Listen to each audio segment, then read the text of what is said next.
Good afternoon, everybody. This is the Basketball Show brought to you by JohnPielli.com. Today is Friday, the 12th of January, 2018. Lots of stuff we're going to get into today. About 6:30, we'll be joined by Mike Sanfilippo. We'll talk some baseball at that point, talk a little Mets, their off season, a little bit about the Hall of Fame vote, which is going to happen pretty soon. If you haven't gotten a chance yet, I suggest you go back. I got some videos up on YouTube of a couple of the interviews that I did this week. Three pretty solid interviews with former Mets general manager Joe McIlvaine, which we recorded on Monday. Former Major League infielder Shea Hillenbrand, who talks about his life outside of baseball and how he may be in a better position now than he ever was when he played. And Major League relief pitcher Andrew Bailey, who was the 2009 American League Rookie of the Year, joined me on Wednesday. So if you guys get a chance, you could view them through Periscope, but I've also put YouTube videos together.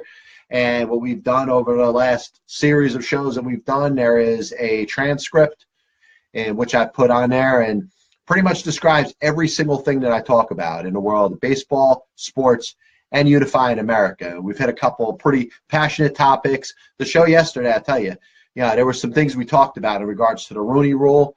And the other thing about minorities who have interest in potentially owning a sports franchise.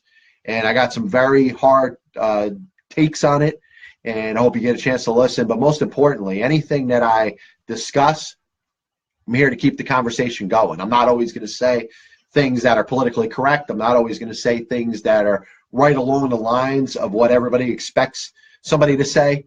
So if you disagree, or even if you agree, just keep the conversation going. You can do that through the feed here on Facebook Live, but also the conversations through Periscope. I read all the comments, so keep that going.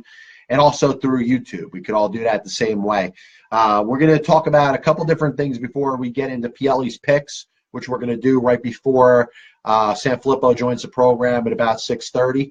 We'll talk about we'll recap the games from last week, but also will get us, in regards to the picks this week. And I tell you, I'm looking at a couple of these lines that are here, and I tell you, the line for the New England-Tennessee game is getting, pretty far. I mean, it's 13.5 right now. It might even rise before the game time.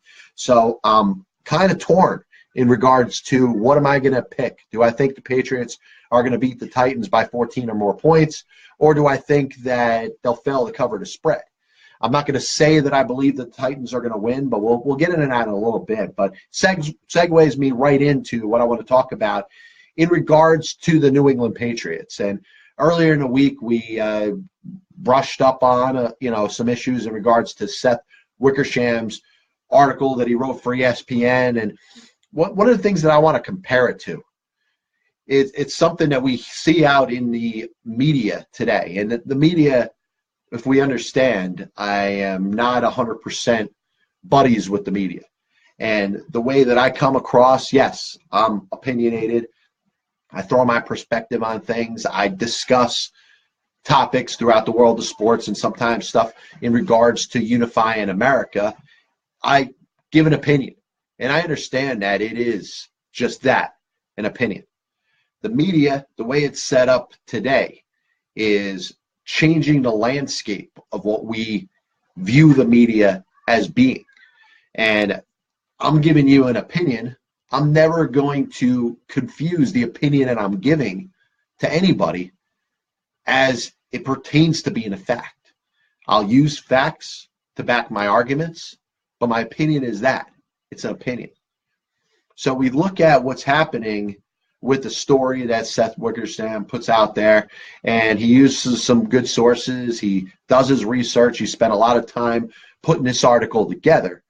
But now it becomes one of those like Hollywood couple scenes where we think about, this Hollywood star is dating this Hollywood actress, and the general public can't wait to see them fail. They get married, and they can't wait to see them get divorced. The same thing we're seeing with the New England Patriots, who, by the way, have sustained an amount of success for going on 18 years now that we have not seen in a National Football League before. We have never seen a coach and a quarterback coexist, having their minds, whatever differences they may have, not coming to a head for 18 years. So what does that create? That creates the media storm where they can't wait to see a breakup. They can't wait to see turmoil that exists within Bill Belichick and Tom Brady. And in the end, they can't wait to see it completely break up. And what that does for the general public as they're watching it unfold, it's bringing humility to it, saying, hey, they're human too. They go through problems just like we do. And it almost gives the general public, especially people that are anti-New England Patriots, maybe fans of other sports teams, and maybe just people that are just tired of seeing the New England Patriots succeed year in and year out, just a happy feeling. And that's what Hollywood is. Hollywood is set up where you gossip and slander about these two people, and you can't wait to continue to throw jabs in this direction until they ultimately break up. And that's why when it comes to the world of Hollywood, I'd like to see two Hollywood people happen to fall in love, get married, have a family, and live happily ever after. And do it in spite of everything that the media is going to try to do to destroy that. Because once the media, if they can contribute any sort of way to destroying this, it makes the general public happy. It makes them feel happy about themselves. In some cases, people that are not living good lives can smile for a second to realize that misery loves company. And some other people that are higher profile than them are struggling, have their own issues, and have to deal with things in regards to breakup, divorce, and everything that comes with it. The New England Patriots, in regards to Bill Belichick and Tom Brady, they don't need to do that. They could coexist for another couple of years until Tom Brady retires. And that's what I'm actually rooting for in this particular situation. But you hear the media, which continues to throw jabs and daggers at it, saying Bill Belichick's going to retire or he's going to quit after the season. Well, you know what? If Bill Belichick does that, then he, a guy that has stood up and basically said nothing all these years, would be, in his own way, admitting exactly what everybody is trying to throw at him in regards to the narrative. You know, when you're with somebody for 18 years, you're going to have some ups and downs. Everybody that's listening to the show now that's married or knows somebody that's married or has parents that have been married for a long time understands that not every aspect of a married life is going to be perfect. You're going to have disputes. You're going to have arguments. There's going to be differences in opinions. And you know what? Sometimes you need some sort of conflict to set yourself up in a position where your marriage grows and your marriage gets stronger. When it comes to Brady and Belichick, listen, they've had a ton of success. They haven't had a 5-11 season. They haven't had a disaster where everything is falling apart and the media comes after them saying, hey, it's time to split. You know what they've done year in and year out? They've gone out there and they've won. Even the years that they haven't, won a Super Bowl, they've had a top seed in the AFC. They've played home playoff games. Yes, every now and then they get knocked off. But the next year, they put together a team around the two of them that is just as good. And, basically what this story is representing, it's representing a sticking the middle finger up at the media and society, which tells you that we can't wait to see you guys fail. And when you fail, we're going to continue to report it and make it out to be a bigger story than it is. And if this, I'm sure there were a lot of aspects of this story that were put together by Seth Wickersham that were true. Was there a divide over the decision to trade Jimmy Garoppolo? Probably. And I said before, the main reason is, no star quarterback wants to groom and trade somebody who they perceive as their replacement. Brett Favre didn't want to do that. Joe Montana didn't want to do that. And you know what? It's going to create some divide not only within the organization, but it's going to create some divide within that quarterback and the other guy that's there. They're probably not going to get along because they look at each other as competition. You could only have one starting quarterback in the National Football League. So you expect the relationship to be between Tom Brady and Jimmy Garoppolo to be perfect? I'm sure at some point they could be cordial. I'm sure at some point they could talk to each other and share things. But I promise you this, Tom Brady at no point was giving Jimmy Garoppolo any pointers. It's not the way it works in the National Football League. So the fact that Bill Belichick, I think in his situation, will be best suited, and it would look the best for him if he outlasted the quarterback. And I don't know how long Tom Brady's going to play. If he continues to play at the level that he played this year, I don't think there's a timeline you could put on it. When it comes to next year being his last year or the year after that being his last year, it's going to have to be a year-by-year thing. If Tom Brady leads the Patriots to another Super Bowl and somehow, if the Patriots win again, then why should Tom Brady have to set a timeline for how long he's going to want to play? You're going to let his performance dictate that because he's earned it. Conventional wisdom will tell you that at some point, Bill Belichick will still be coaching the Patriots, and Tom Brady at some point will not be the quarterback for the Patriots anymore. It's something that they have to come to a decision for. And is that going to be is it going to be tough on the two of them? Is there going to be some tension? Of course. It only makes sense. So the media is going to continue to pile on this story. And I don't blame the writer that put it together. He did his research. He's got the right to put that out there. I've read it many times. I don't think he's slandering anybody in it. He gets information from sources. I think he was pretty spot on with the Garoppolo thing. If Jimmy Garoppolo was going to be the quarterback of the New England Patriots in the future, he would not have gotten traded. And you know what? When that time came where Bill Belichick made the decision to trade him, it probably was not his call. At the very least, it was a suggestion from the owner, which I'm sure Tom Brady was in his ear. Tom Brady wants to play. And you know what? You can't blame the guy for still wanting to play, especially when he's putting up numbers like he is.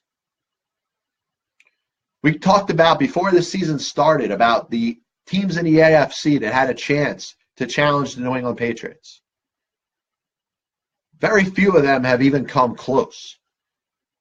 When I look at the grand scheme of the playoffs as they set up for the AFC's picture in regards to representing that conference in the Super Bowl, none of these teams would scare me if I was the Patriots.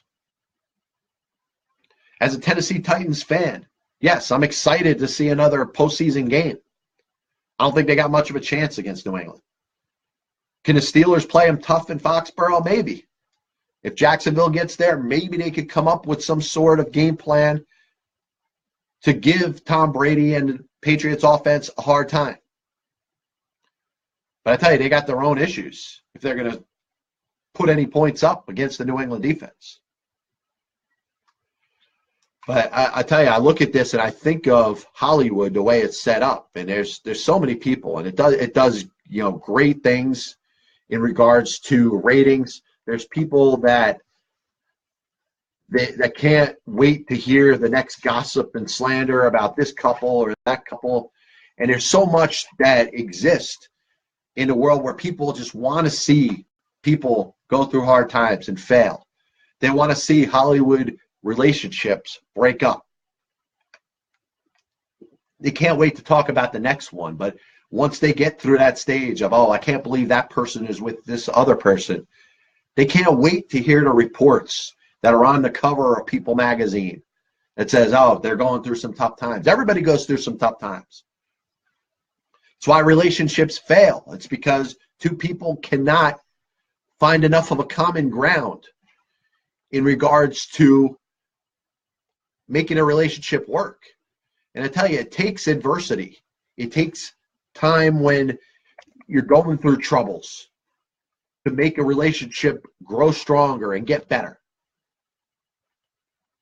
But looking at it, I tell you, man, there's so many different things. You just can't wait to see somebody fail. And there's a lot of people out there that just can't wait right now to see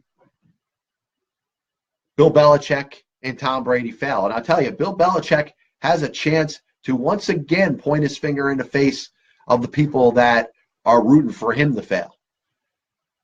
He should coach this team as long as he feels healthy enough to do it, which if it's another 5 years, great. He should go out on his own terms. And I tell you, if he ends up going out after the season, even with another Super Bowl,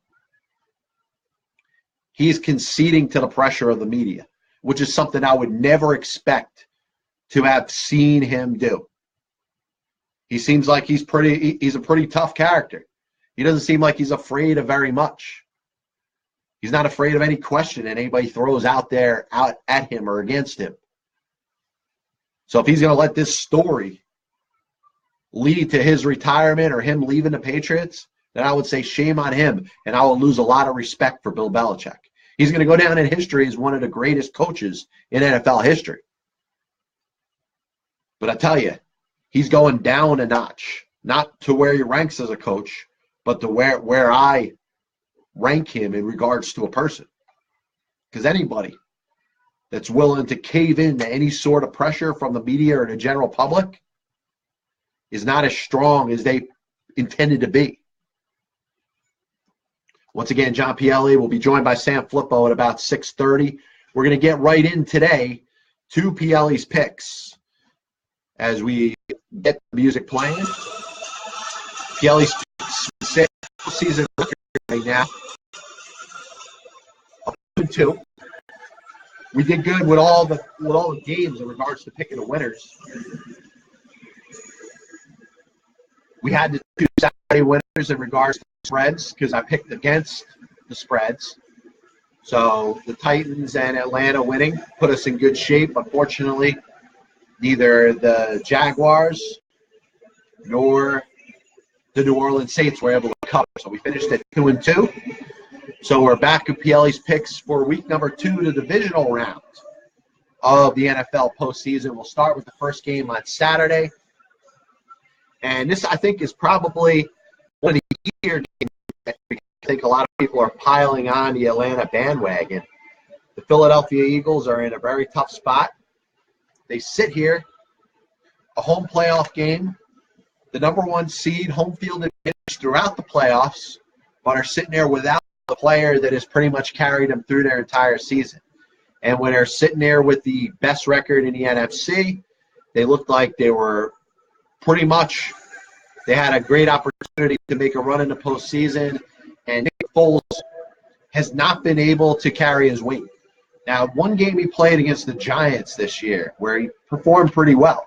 And, in fact, there was a Giants team that I thought could have beat him on any given week. You saw pretty much the best performance out of the New York Giants that you saw the entire season.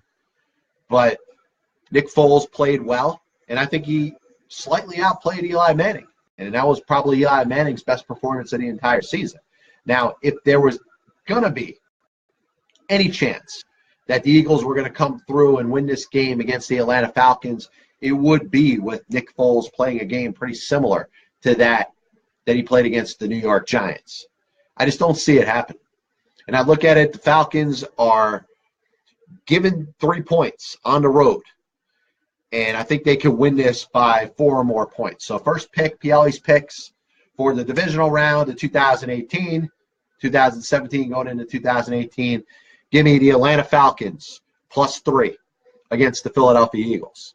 The next game is the night game, the Tennessee Titans. Happy to get through beating the Kansas City Chiefs, which I thought was an upset, but I thought the spread was pretty high, and I think it was 7.5 last week. And I was like, wow, that was too high of a number to think that the Kansas City Chiefs were going to be able to dominate them. I thought the Titans defense was going to be able to keep this game close. I thought it was a field goal game, maybe at the very least a touchdown. But remember, a touchdown game is still less than 7.5. So I look at the Titans, and I tell you, my heart wants to pick the Titans in this.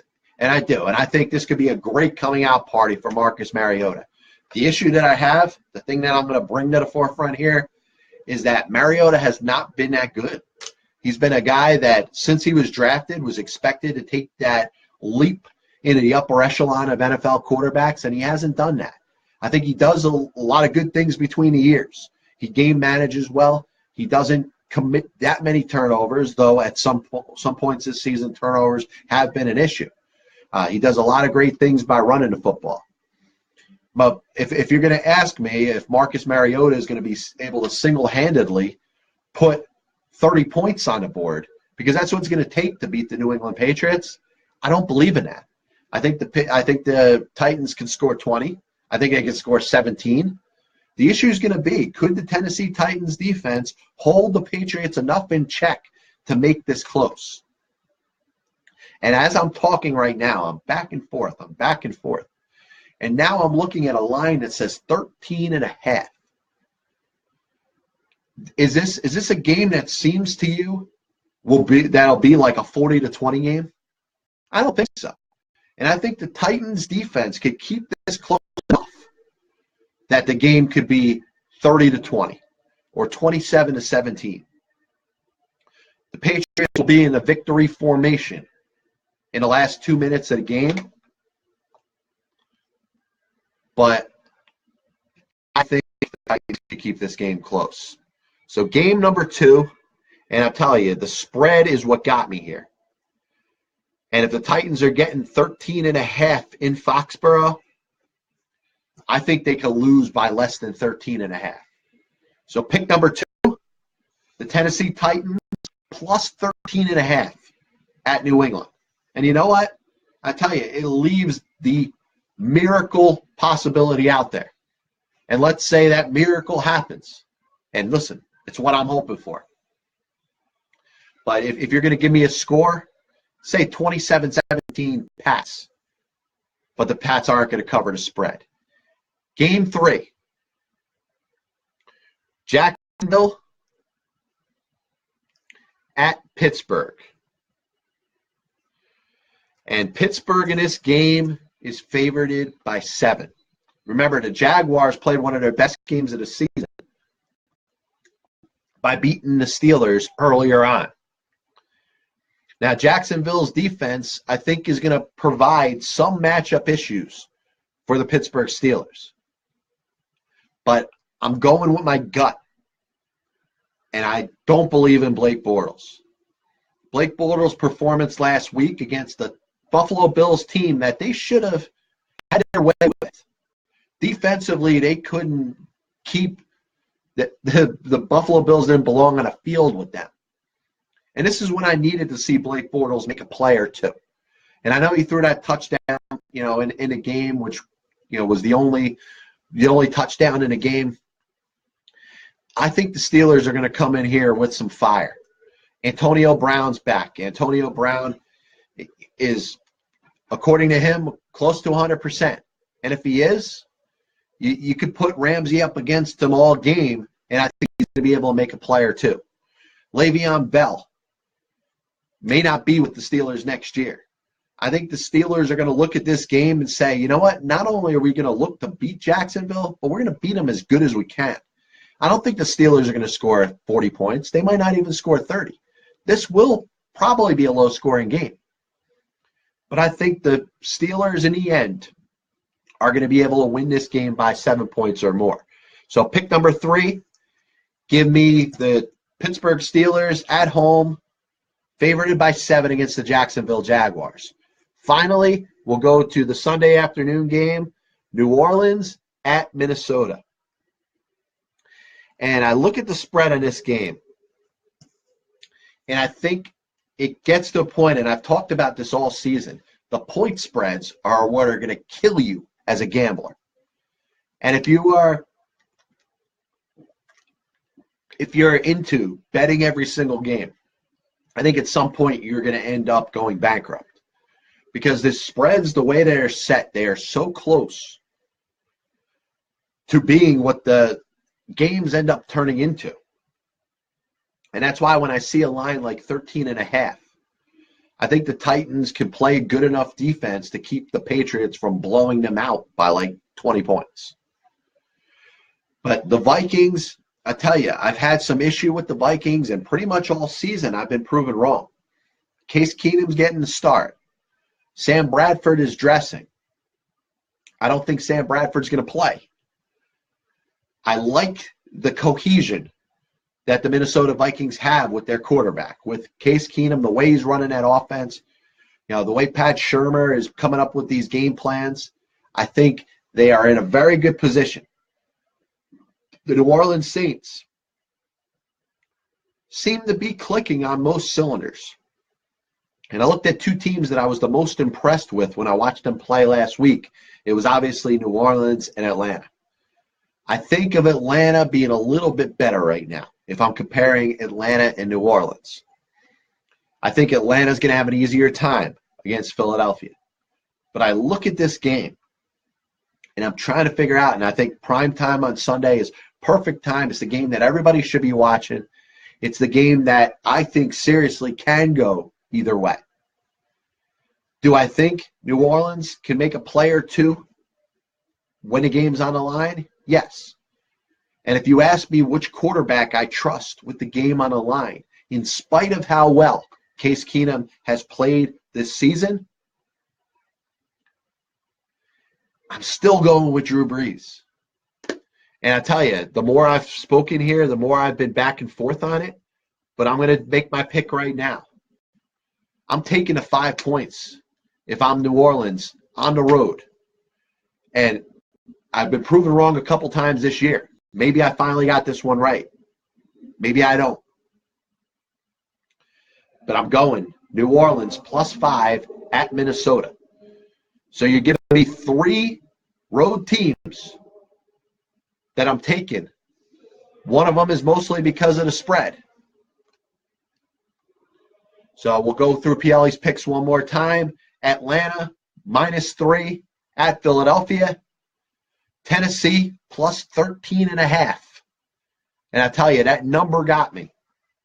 Because at 8 or 9 or even 10, I'd be non-committal to take the Titans. But at 13.5, I think that makes the difference for me. The Titans +13.5 at New England. Give me the Steelers -7 at home against Jacksonville on Sunday. And finally, New Orleans +5 at Minnesota. Pielli's picks, divisional round. Once again, regular season record 24-19. Postseason record right now as we sit 2-2. Pielli's picks for the entire season, including the baseball picks, sit right now at 28-24. Sanfilippo is going to be joining us in a couple minutes as we hit the halfway point, or we're getting ready to hit the halfway point. Next week, we'll be talking about some of the coaching changes, which I think we'll start to hear some hires. Josh McDaniels, I'm sure, is going to be coaching somebody next week. Matt Patricia seems to be the leading candidate for the New York Giants at this point. I think we'll expect to see some things happen as we get a little bit closer. Once again, John Pielli, Pass Ball Show. The number, if you want to call in, is 732-364-3598. 732-364-3598. Once again, a reminder, we got some videos up on YouTube, my Joe McElvain interview, my interview with Shea Hillenbrand, as well as my interview with Andrew Bailey will all be up on YouTube. So please feel free to check it out, but most importantly, comment. Pass Ball Show, baseball, sports, and unifying America. And I'll tell you, I will touch again on this thing in regards to the New England Patriots.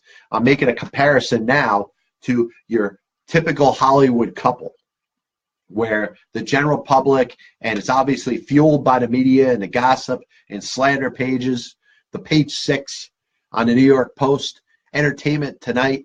They can't wait to have a beautiful woman get into the camera and talk about how happy she is that so-and-so just broke up. That's where we've gotten to with the NFL and Bill Belichick and Tom Brady. And, as the more this continues to succeed, which for 18 years it has, we're waiting right now for the breakup. And I'll tell you, the best way this could turn out for the New England Patriots will be Tom Brady at some point either announcing that he's going to not renew his contract and go on and play for another team, which we've seen with Joe Montana, we've seen with Brett Favre, we probably will see at some point with Eli Manning. We saw it with Eli's brother Peyton. That's the most logical result of this relationship. Bill Belichick should be able to coach as long as he wants to. And I've said before, and I believe this, Tom Brady should play as long as he's able to play at the high level.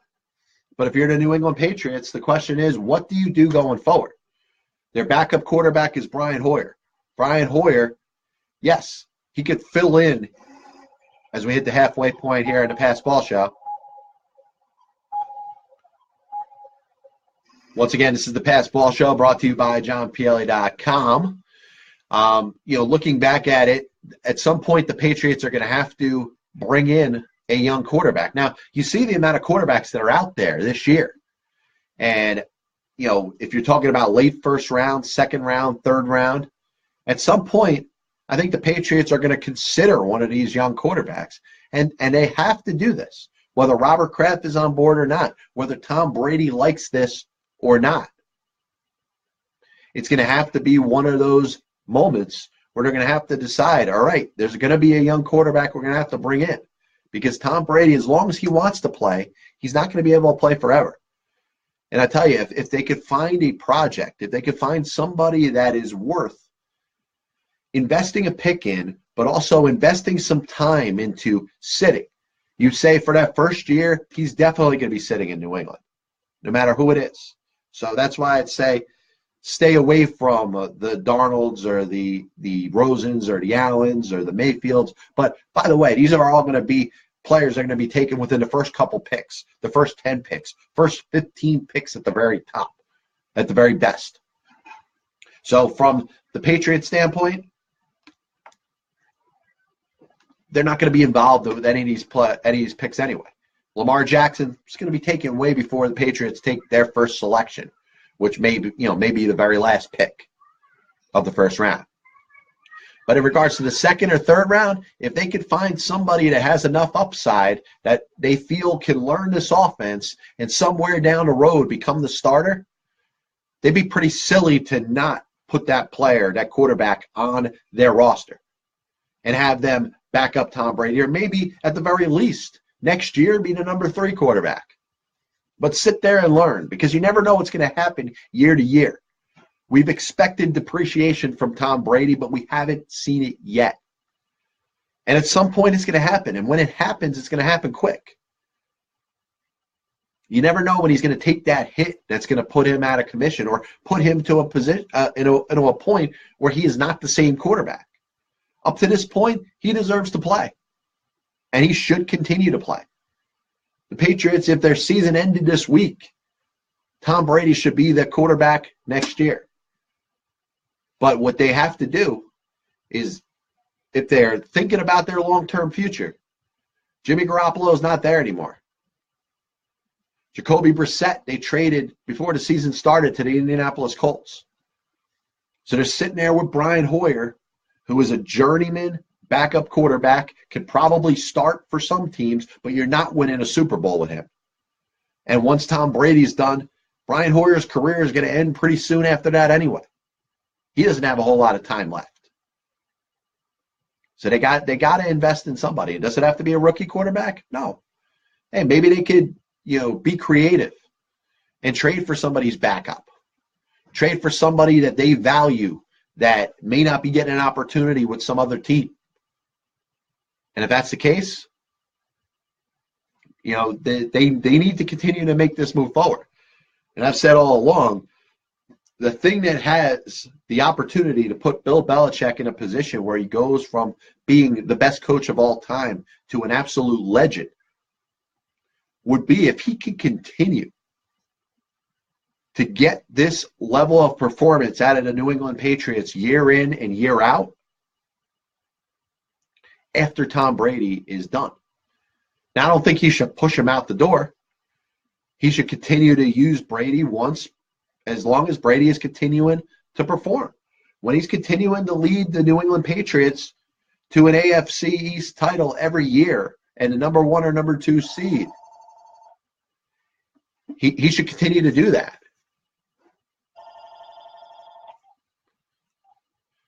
And we're happy to be joined right now by my co-host on Game Over on 1450 AM WCTC in Somerset, New Jersey. And that's Mike Sanfilippo. Mike, what's going on, man?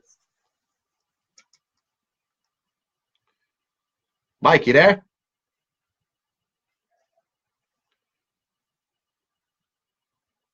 Mike? Hello, is there anybody there?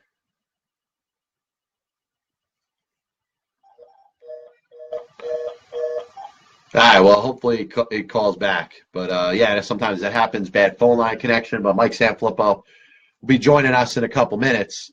But, just to pretty much finish up the point in regards to the Patriots and what could potentially lead to something that has been unprecedented in a sport, something we haven't seen before. Give me at least the beginning of the second generation of Patriots success and have that without Tom Brady there. And I tell you, that's when you're not just talking about the greatest coach of all time, but an absolute legend in the sport. Hopefully Mike's there. Mike? Mike, what's going on, man? Sorry about the little phone connection. Glad to have you on. First thing we're going to get into, we're going to talk a little bit about the New York Mets signing Jay Bruce the other day. An offseason that seemed like it's been quiet on all fronts in regards to all teams. Obviously brought out a lot of concerns in regards to the media. Mets fans were starting to get a little bit nervous, thinking that payroll was going to once again be a big issue in regards to the construction of this team. Signing Jay Bruce was a good thing, right?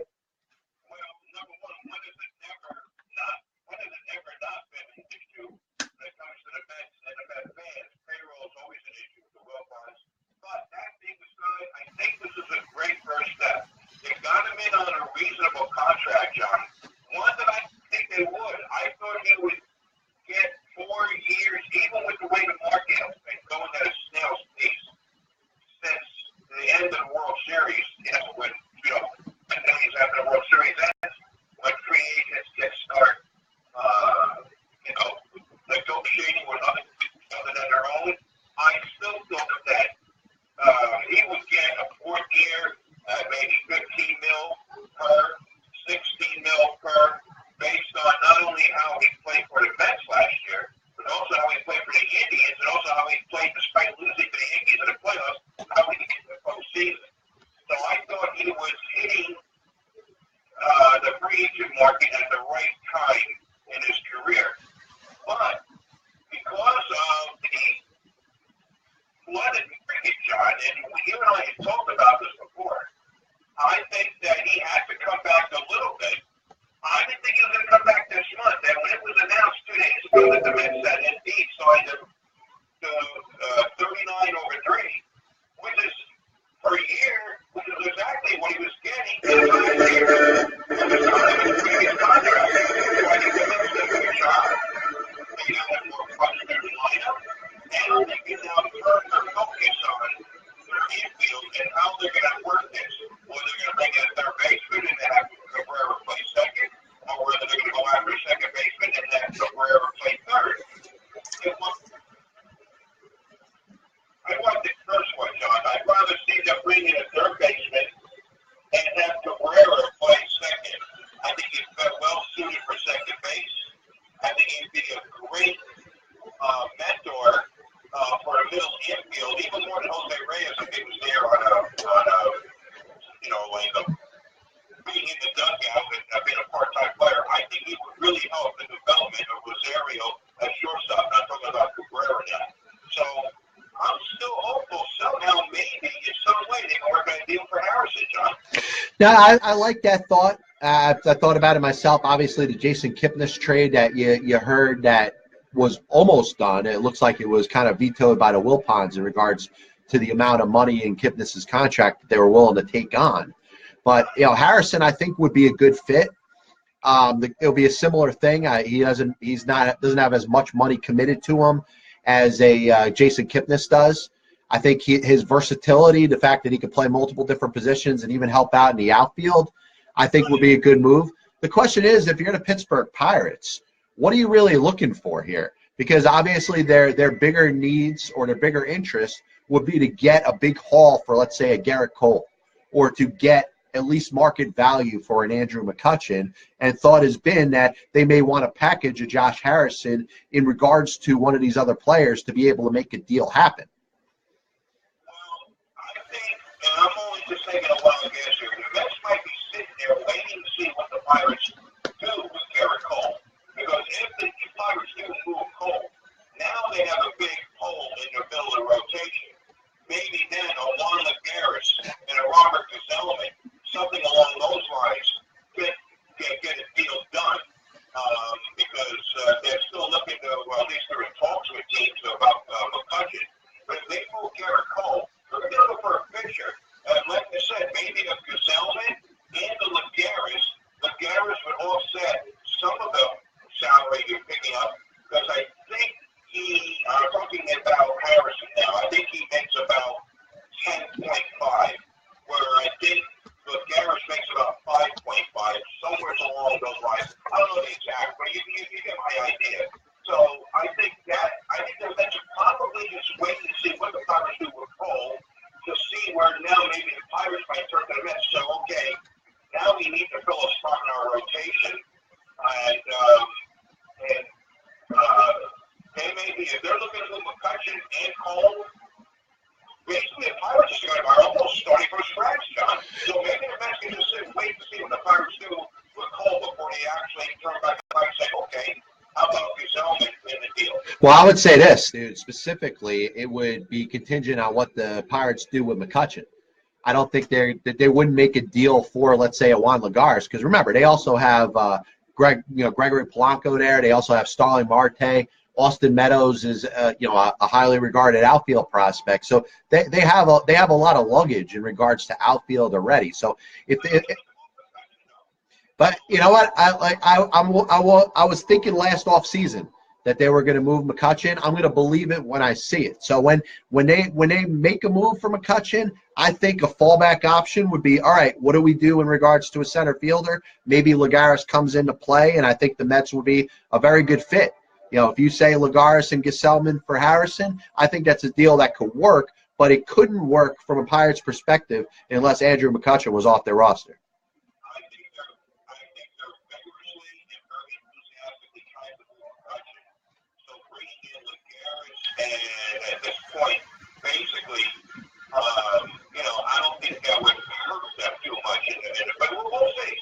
If they move McCutchen first, then it works that way also, because now they're looking for a center fielder, and then Lagares along with Gsellman, because they're actively trying to move, and they just signed into an arbitration deal today. And I'm talking about now Garrett Cole, around 6.6 or 6.7 million. As a matter of fact, there were several arbitration signings today, but we'll get to that in a second.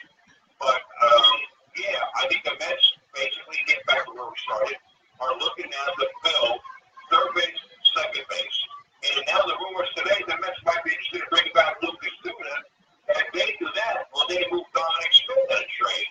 So now things are starting to, we're only, 4 weeks away from pitchers and catchers report. Things have to start breaking now. Players are going to want to know where they're going to be, where they're going to have to move their families to, what kind of living arrangements they're going to have to make. So there's going to be a sense of urgency on the players, John, just as much as it is on the teams. But right now, because of the supply and demand, there's more of a supply than there's a demand. The teams can still hesitate a little bit longer than the players can, John. Now they can, and I tell you, you look at it, and obviously an offseason has been kind of like no other. And you're talking about the 100 or so free agents that are still out there. At some point, teams are going to need to define what they're going to be going into the year. And like you said, players, they want to need to know where they're going to be living, get themselves ready in regards to prepare for a season, And I tell you, one of the things, and I'll make one more point about, the possibility Pirates-Mets deal. Is there any chance that they could grow the deal to possibly include a McCutchen? Because, from the Mets perspective, you could throw in maybe a Steven Matz to make the deal a little bit stronger, and maybe if there is something in regards to, when you're mentioning about Lucas Duda, Dominic Smith could become a possibility. I don't know about necessarily a trade to the Pirates, but the Mets do have a couple young shortstop prospects in Luis Guillorme and Andres Jimenez, who I think would have some interest to some other teams. So, yeah, listen, I like Gavin Zucchini, and I've met him. I've had him as a guest a couple times on my show. Unfortunately, the big prospect status in regards to Gavin Zucchini, he's not getting the same play in regards to other teams as far as looking at him as a piece for the future. All right, well, and look, if you want to make this a blockbuster deal, it can be done, because now we're starting to, throw a lot of different names around. And when have the Mets ever pulled off a blockbuster deal where you bring in two players but again, that's a little big jump in the salary, because now you got McCutcheon and Harrison's salary coming, and that's going to put the Mets over now what they paid last year. With the signing of Bruce, I think the Mets are now up to around 137, 138, which is already over what the mandate was given to Alderson at the start of the free agency period. Remember, they told Alderson basically keep it around 130, when last year it was, 151? So the signing of Bruce has already put them over that mandate. How much more will Fred and Jeff Wilpon let Sandy go even farther, even if they move a Garrison a deal? That's going to hardly make it bet in bringing in the salaries of both McCutcheon and Harrison, unless Pittsburgh can pick up some of that money. And the other players you talked about, let's say one of those shortstop prospects, or maybe even Dominic Smith, or maybe even Steve Mets, those guys don't make money yet. So it's not like you're dealing away salary. So it has to be very interesting how it works out there, John. No, I can. And I tell you, you look at the infield situation, and the Mets, I would say, don't have the greatest group of players to trade from in regards to younger players, unless we're going to get a little bit creative. That leads us to the free agent market. Mike Moustakas is still out there. I know you were pretty high on him. Todd Frazier is always a possibility. What's your thoughts on either one of them? Frazier would be more of a fit as far as the Wilcox are concerned. Moustakas would be more of a fit as far as the Mets fans are concerned. Now they signed Bruce. Moustakas, even though, the market with the trade of Longoria to the Giants is where who look like Moustakas might go. Now the third base market isn't as desperate for Mike Moustakas right now. So Moustakas might have to come in on what they call a pillow contract, which is a 1-year deal. I don't think he's going to do that. He can come in on a 2 or 3 year deal. But again, it's going to cost you a lot of money per year. And so I think that's where Todd Frazier might come into play. He's a good third baseman. He didn't hit by high average last year. He's a solid third baseman. We'll give you some power. And that will allow the Mets to say, okay, Cabrera, you're our second baseman. Now your infield is set. But, like you said, as far as your question goes, me, the Stockers, the Wilcox, Frazier. Go ahead. Well, I'll tell you, I think Frazier could be a help to them on a couple different levels. He's played with Bruce before, so there's a little camaraderie. I've said all along, when you're bringing in players from other teams, one of the most important thing is how are they going to fit in a clubhouse? And remember all the scenarios we could talk about, whether it's the 2012 Marlins or the 2013 Blue Jays or the most recent San Diego Padres, the examples of teams that have made too many moves, bringing in too many different players. They haven't factored in how they would mold together and how they would be able to work as a cohesive unit. So,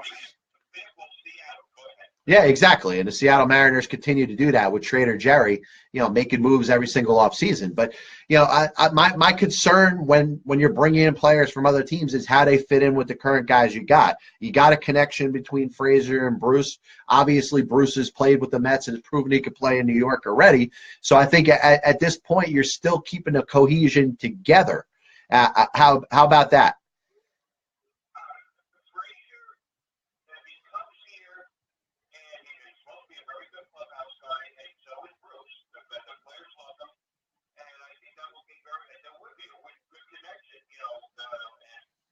And Frazier gives you a good year at third base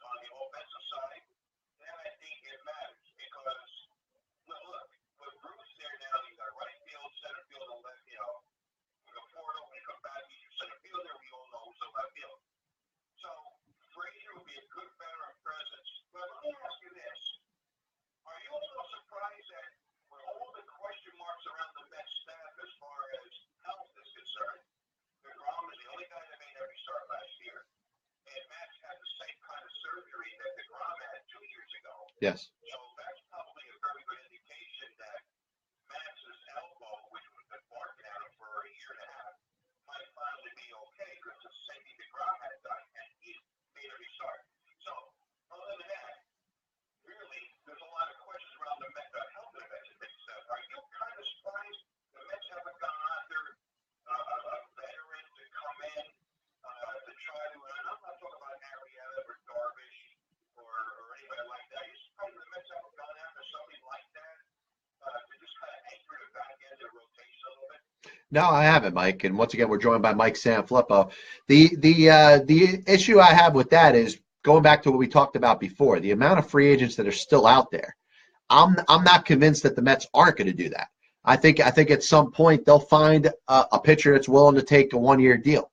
Maybe not as lowering your standards to take, let's say, a Bartolo Colon, but let's say a guy like Clay Buchholz or Jeremy Hellickson. Guys that after Arrieta and Darvish and Lance Lynn and Alex Cobb end up signing, they're going to be looking for jobs too. And I tell you, as soon as we start pressing the month of February or getting into the month of February, these are guys that are going to take probably even less than what we thought. So to get a Jeremy Hellickson who made over $17 million last year, you could probably get him on a guaranteed deal for maybe $4 or $5 million if you weed it out a little bit longer. So I think there's going to be enough options there. I was talking about on the show yesterday about the amount of decent relievers that are still out there, and I'm not talking about Holland or Addison Reed. I'm talking about guys like Houston Street or Jason Grilli or Andrew Bailey. There's a series of relievers that are useful that, you know what, if you catch a little bit of ball fire, you're not going to have to guarantee them a lot of money. They could come out there and be a very important piece of your bullpen going into next year. The same applies to starters. Yeah, exactly. And the same applies to starting pitchers.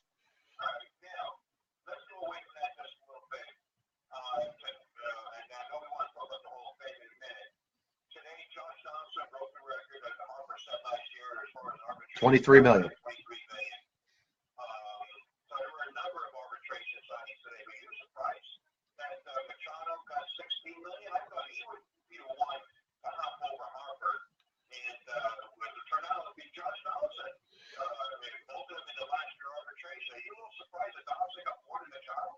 Hey, the Orioles have had this policy in regards to salary arbitration where they have the file and trial thing. So there was talks about all of their players going to the arbitration hearing today, and all of a sudden you hear that Machado agrees, and I do agree. It's a little bit less than what I thought. I thought he is a $20 million player or more, especially in his last season of arbitration eligibility, but they also agreed to deals with Zach Britton and Brad Brock.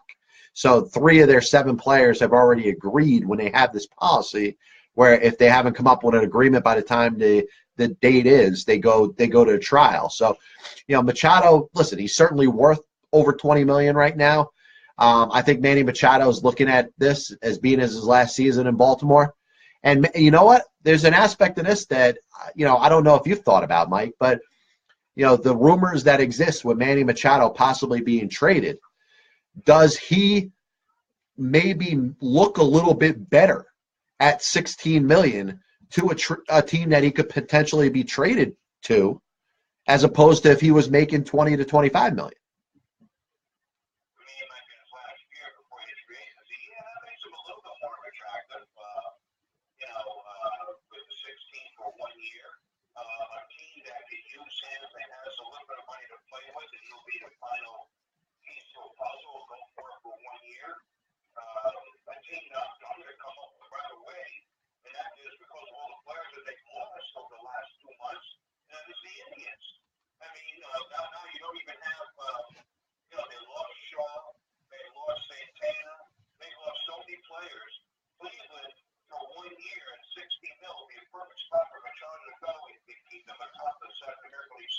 And I'll tell you this too, Mike, if you throw in one of their pitchers, let's say a Carrasco or a Salazar. Remember, the Orioles were talking about they wanted to trade Machado, but they were looking to get a good starting pitcher back.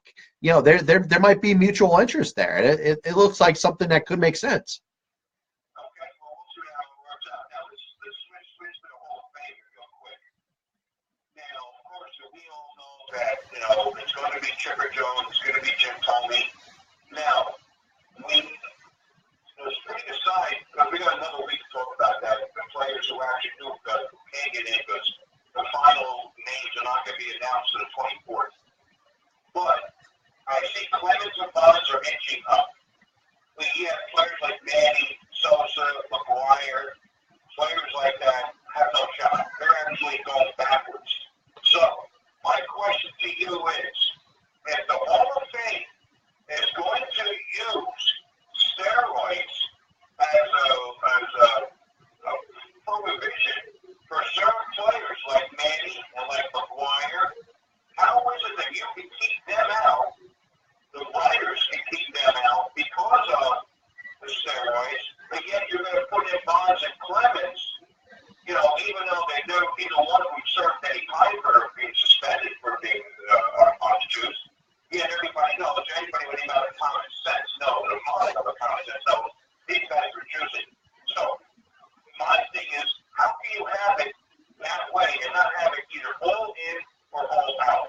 To me, you can't keep certain people out because they either got caught and they're under suspicion of, but yet you're going to allow other guys in who were either caught or under suspicion of. I mean, to me, it's a hypocritical job. Go ahead. Listen, man, you know my feelings about this. I think at some point the best players of a particular generation should be in baseball's Hall of Fame. And when it's all said and done down the road, when we look back at this 20 years from now, 30 years from now, you know, Barry Bonds and Roger Clemens are going to be in the Hall of Fame. And some of the other players, let's say a Sosa or a McGuire, you know, at some point they're going to get the recognition they deserve. It's going to kind of become like an avalanche.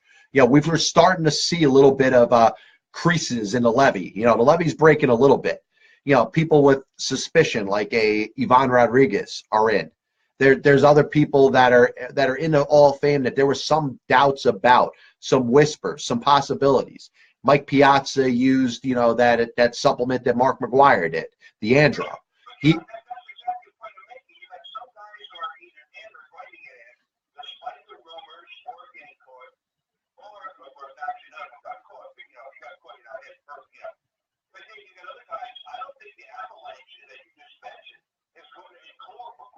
Sosa or Manny or Palmero or anybody else who have great numbers, there's going to be a divide. Some are going to be in and some are going to be out. And that, to me, that's the hypocrisy that's going on right now. It is. It's a hypocrisy completely.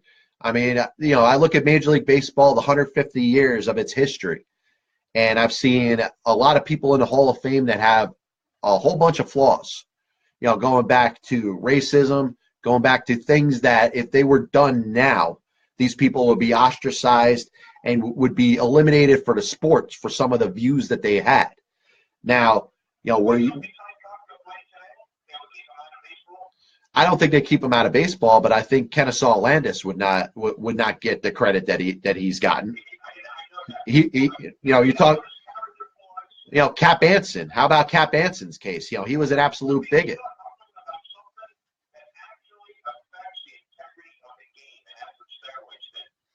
Well, it depends on what you're defining integrity as, Mike. I mean, you know, obviously we're talking about different things. You know, we could go back to the.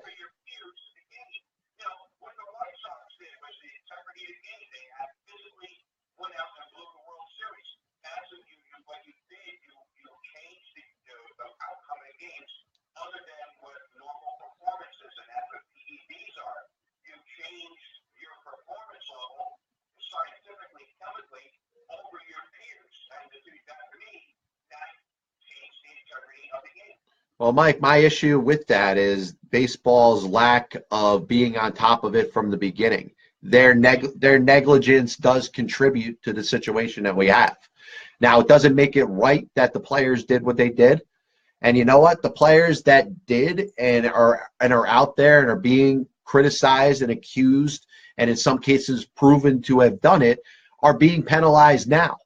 They're, you know, you're looking at first ballot Hall of Famers. Rafael Palmeiro's numbers, you know, there was only 5 other players that ever had both 500 home runs and 3,000 hits. Rafael Palmeiro was the 6th.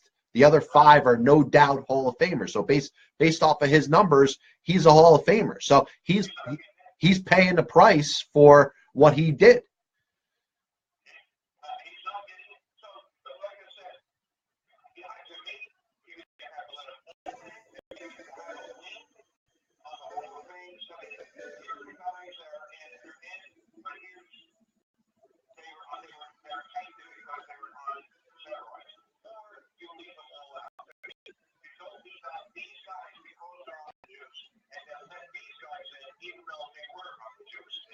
No, I listen. I agree with that point 100%. I don't think you could be selective or picky and say that, you know what, let's say Barry Bonds, for instance. Those that you think Barry Bonds belongs in the Hall of Fame say, hey, he didn't do steroids his entire career. How do you know that?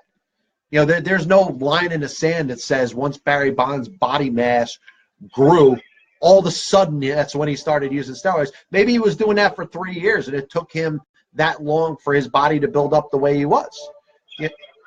Yeah, exactly. And, Alex Rodriguez, you talk about, all right, when did he start? There's a very good case that Alex Rodriguez could have been on steroids throughout his entire career. I mean, the problem is there's no way to prove it either way.